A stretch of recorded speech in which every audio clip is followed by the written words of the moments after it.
everyone. It's terrific to be here with all of you and to celebrate the good work that is happening in this region every day. I feel like sometimes I only sleep in Salem now as opposed to living here, but I'm so grateful to be back in the region. And I do want to recognize many of the local officials who were here. Mayor Pangallo, who I'm fortunate to live in his community. Mayor Gove is here from Amesbury. I know Representative Kasner is either here or on her way. And Stratton and the entire team at ECCF, thank you for bringing us together and for everything you do to strengthen this remarkable region.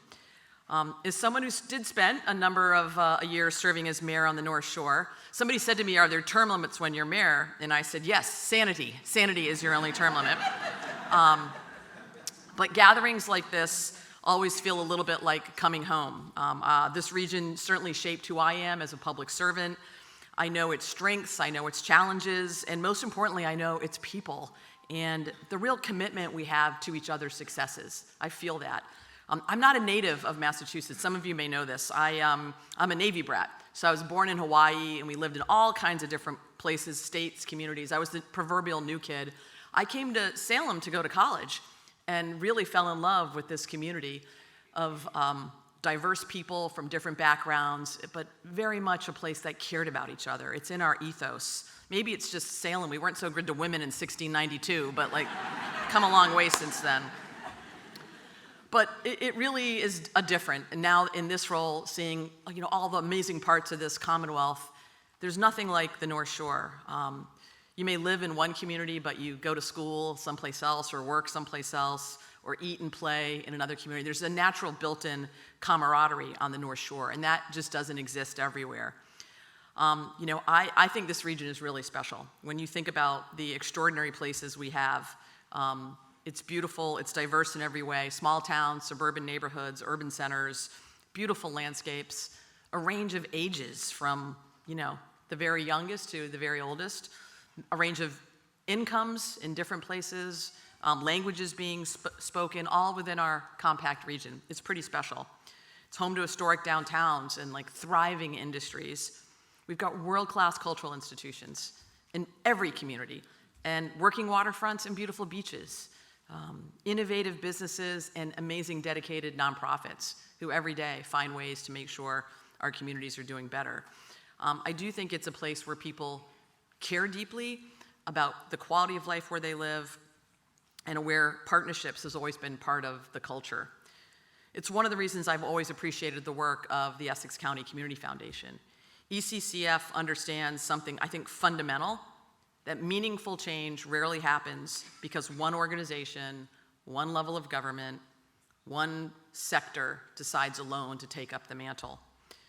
Real progress only happens when people come together around a shared vision, a shared commitment, and a shared understanding of the facts. And that's what this is about. The Impact Essex County data, it really matters. I was grateful to be here, I think it was a decade ago. I was still serving as mayor at the time and launching this effort that we've got to be grounded in something. Let's understand what's happening. It was eye-opening. You knew it, but you didn't really know it until you see it.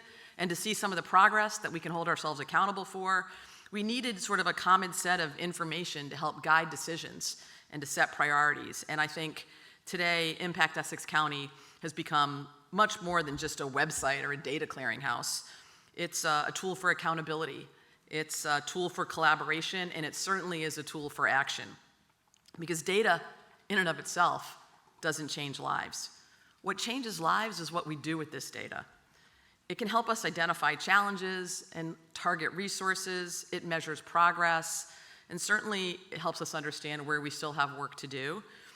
It allows us to move beyond just anecdotes and assumptions and really focus on solutions.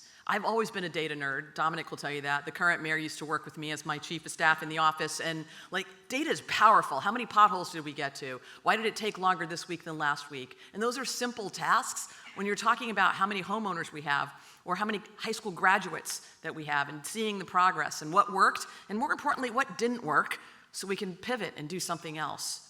It's super, super important. This new data released this year tells an important story about what our region is evolving into. I think there's lots of good stuff, like Essex County is growing, it's becoming more diverse, its population is aging. I think that's good. I want us to live longer. More than 830,000 people now call this region home, and more than half live in our gateway cities. When we say gateway cities, these typically tend to be places that once brought great regional prominence. They may have had working waterfronts or led the Industrial Revolution. Lynn and Salem and Peabody, Lowell and Lawrence, Pittsfield, like across the Commonwealth, we have almost 30 gateway cities.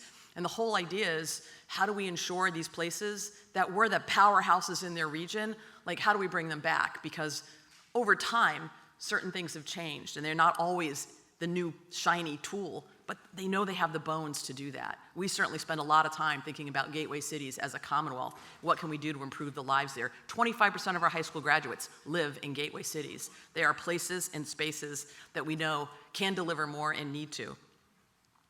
The influence of housing demand and workforce needs and transportation systems and healthcare delivery and educational opportunities. When I read Impact Essex County, that's where I go. How do we think about those various systems and how do we improve them? And like none of these challenges are above our ability to solve them. In fact, there's one lesson I've learned, certainly throughout my career in public service, is that communities make their absolute greatest progress when they're willing to tackle difficult problems together, when they're not afraid to hold that mirror up and see what's working and what's not. And that is exactly what's happening here. Not one community at a time, but one region at a time.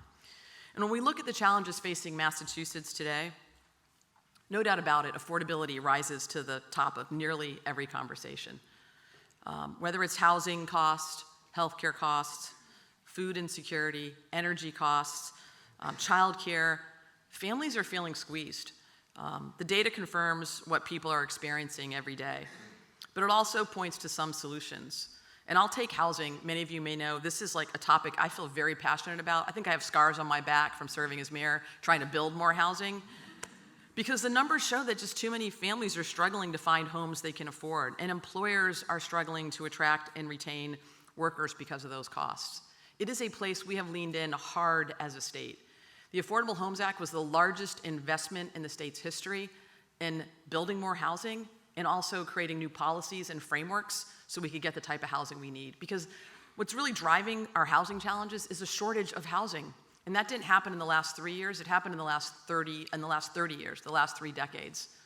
We haven't built enough housing to keep pace with the people who love it here, who want to stay here, and more importantly, the people we rely on to be here. Think about anyone who you might be dropping your kids off to in the morning. The older adults in your life who may need some additional care. Anyone who hands you anything over a counter. How about the heroes during COVID who were checking us out at grocery stores and stocking shelves? Like, we need those people to live in our communities. And frankly, gateway cities used to be the affordable place for people to live, whether they were new immigrants or our service sectors. And that's no longer the case in gateway cities. And it's no longer just an issue in Essex County. I'm in the 413, a beautiful part of Western Massachusetts, where housing's a little bit more affordable, but it's not more affordable to the people who are living there. And the really interesting thing to me about the housing challenge is we can actually do something about it.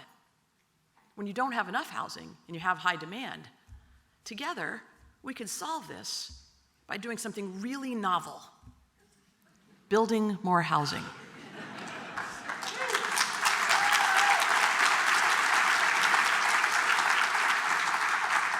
So one of the things I want to leave you with is I think the housing challenges are also an economic challenge, a threat to our economics for sure. I do a lot of work in economic development because we have a great state and we want to continue to see jobs growing here and tax revenues coming in. We are a pro-growth administration, whether that's in life sciences and defense tech and advanced manufacturing and quantum and how we think about robotics. Like, there is a lot of things going on in Massachusetts that are positive. We had the highest growth of GDP of any state in the nation in 2025. And when we think about what's next, like, that's the great thing about Massachusetts. I came to go to college here like so many people. There's about 300,000 students who graduate every May from our colleges and universities at every single graduate degree level, undergrad, master's, and you think about your postdocs. And they're here because they want to solve tough challenges. We have the most college-educated adults of any state in the country. And so what type of economy we have is tied to talent, the amazing talent that we have that is fueling the innovation economy. And what is the largest population that is leaving Massachusetts by age and demographic right now? 26 to 35-year-olds, that amazing talent pool that's driving our innovation economy.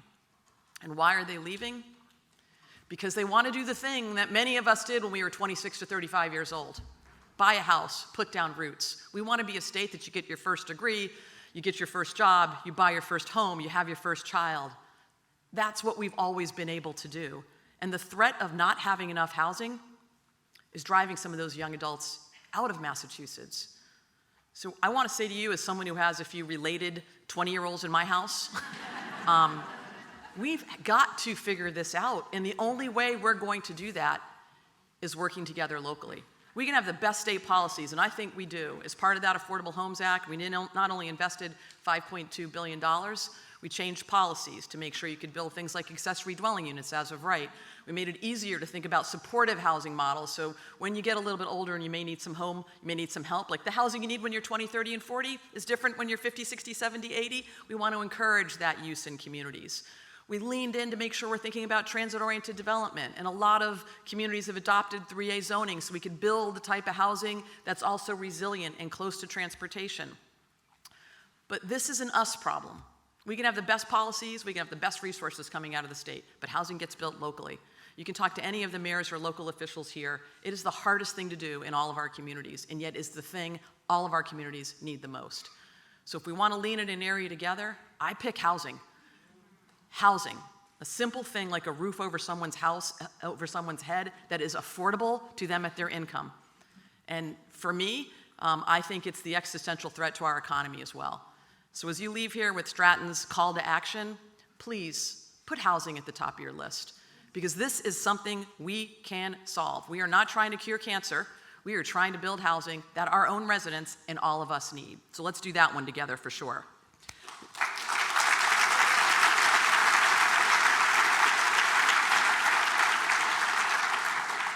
Look, we also have rising healthcare costs. Massachusetts is known for being a leader in healthcare. We've got some amazing healthcare institutions here. You never want to get sick, but if you get sick anywhere, you want to get sick in Massachusetts.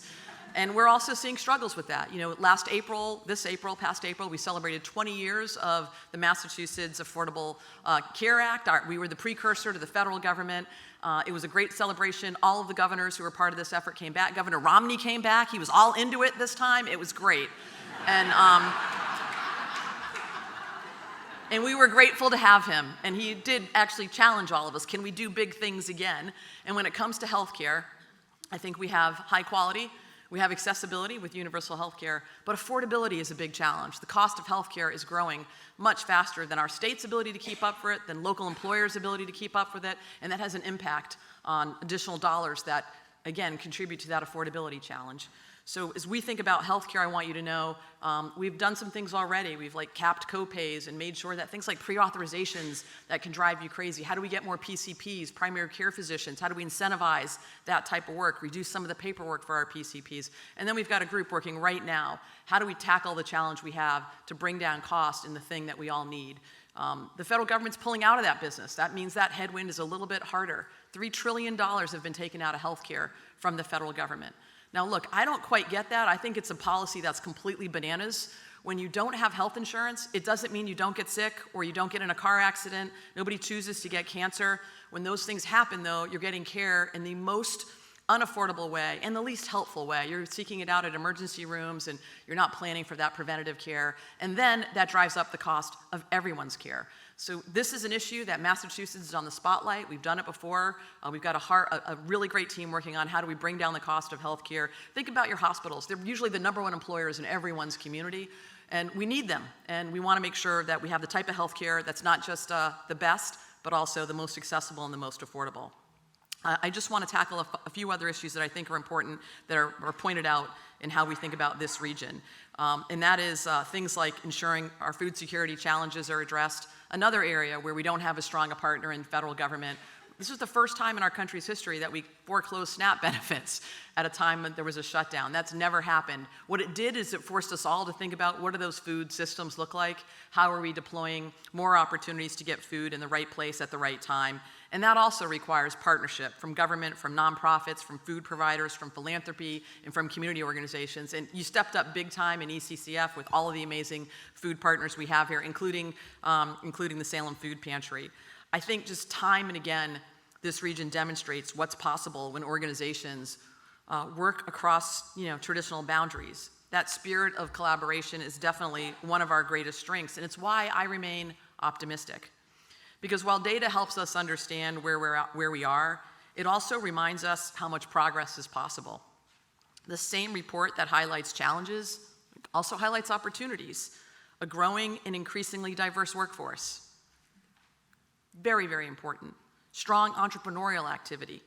Expanding career opportunities in healthcare and education and manufacturing, technology and the trades. Communities investing in themselves. Organizations finding innovative ways to serve residents, and people choosing to work together rather than retreat into silos. That's the story that I see in Essex County. It's a story I see across Massachusetts. I think about what we're doing in education, and hooray for Lawrence really raising up those high school graduation standards. The work we're doing in Salem, I'm familiar with in terms of another gateway city, highest educational outcomes of any gateway city in Massachusetts. Those things don't happen by accident, and they are not easy. They take a commitment to resources and the grit and the determination and the ability to hold a mirror up to ourselves. We have another education solve coming up that we're going to need your help with. A new high school graduation standard. Some of you know MCAS has gone away. It was on a ballot question a couple of years ago, so we no longer have a uniform standard for graduation in Massachusetts. We are embarking upon a new standard. What does it mean to be a graduate of a high school in Massachusetts, of any public high school in the Commonwealth? Well, we're going to have a nation-leading standard that says it means some rigor. We want to make sure you know how to read and how to do math at a key level. We need to make sure you have some financial literacy. Our young adults are telling us what we're currently doing doesn't work for them as well as it could. They want career-connected experiences. They want to know that what they're learning during the day in high school has some connection to what they might want to do as a career. And you don't need to memorize the periodic table anymore, because we have this thing, right?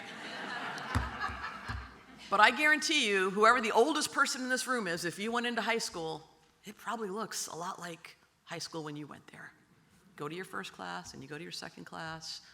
Doesn't necessarily have all of the things that you need and tools that you need. When you are graduating into a world during a time period that we have some of the most and greatest inflections of technology happening. So we got to serve our young adults better, and we're going to need your help to do it. Because young adults deserve to know that what they're doing, that 6, 7, 8 hours a day they might be spending in a school or a classroom, is going to prepare them for what is next. In Massachusetts, a place that had the first public school, the first public library, the most college-educated adults of any state in the country, I'd like to believe we could figure that out in a meaningful way. I should also point out the top schools in the country, 8 years running on the NAEP score.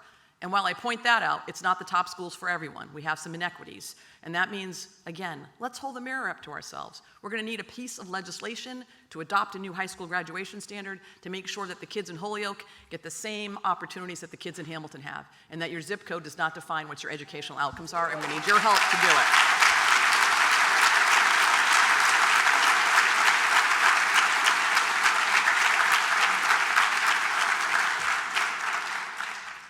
Look, I think we have a lot of things going for us, and I also think in our country right now, there is a lot of division. It dominates the national conversation, and I think people in this room and the work that ECCF does demonstrates something different. You're showing that partnerships really work. I think Massachusetts is the antidote to the worst of what sometimes comes out of Washington, that government is an obstacle, government's a problem, government's a barrier. We really believe that the investments we make together, and it is together, it's a state and a community working together. It's the state and the community working with nonprofits. It's the private sector. So many of you are private sector leaders. I see you, I know you. You care about your employees. You care about the communities that you invest in, that you are a part of. And when we work together, we make those investments that can drive a strong economy and a strong safety net. That we can have a place that isn't just about survival, but it's about how do we thrive together. When we come together, combine good data, strong leadership, and collective action, we can make meaningful progress or on some of our most persistent challenges. Like, I want you to know the state's proud to be a partner in that effort. We value the role that local government plays. Like, I think there's no harder job than being a mayor. I can tell you that firsthand. There's no hiding. You got to make decisions every day. And if you think about the branch of government that is delivering the things you need the most out of government, who's educating your kids or keeping your neighborhood safe or investing in that place you make a memory, driving your local economy, it's happening at the local government. So you have a state government that wants to invest in our communities and uplift and empower what's happening there and find ways to ensure that nonprofit organizations and philanthropy are all aligned. Our business community and our local governments are aligned. The future of Massachusetts is not going to be built by government acting by itself. It's only going to be helped when we all come together towards a shared goal. And that's why I'm always encouraged by the work of ECCF that you continue to lead, helping communities see challenges more clearly, helping leaders work together more effectively, helping create the conditions for lasting change. We don't have to accept this. You've got an administration at the state level that says the same thing. You know what? We have more kids right now in early college than we've ever had. We have a goal to get 100,000 kids in early college. Who said schools needs to start at 5? Why can't school start at 4? We know we have a pre-K problem, an early child care challenge. There are 20,000 more early child care seats because we're investing in an early child care pipeline to make sure families have affordable options and can go to work. When we work together, those are some of the outcomes that we have. So I just want to say thank you for the partnership, for the continued leadership, for the opportunities to work together. If any state, place, and region can figure it out, I think it's this one. And look, we're celebrating the 250th anniversary of American independence, right? The semi-quincentennial. It rolls right off the tongue, doesn't it? But for most of us in Massachusetts, we actually started celebrating 251 years ago. 251 years ago, there were folks on a bridge in Concord and a green in Lexington. They didn't know where it would lead, but it was an act of, I think, the greatest act of collective action, of people coming together who decided we don't want to be subjects anymore. We believe in self-governance and democratic principles, and we're willing to risk life and limb against the greatest military empire known to mankind at the time to fight for it. And those were folks from Massachusetts who did that. And as you know, when Massachusetts leads, other states follow. So as you think about this work and these challenges, I do think we come from a historic place. And while that may be happening in Middlesex County, I could point to Leslie's Retreat right here in Salem. That actually happened before Lexington. We just didn't have any bloodshed, so it didn't make it into the history books. But we turned the British back first, let the record show.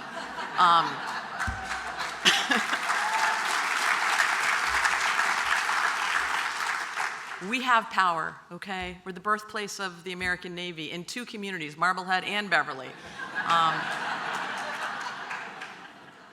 So as we think about that revolutionary history that's part of our DNA, it doesn't stop because it's 251 years.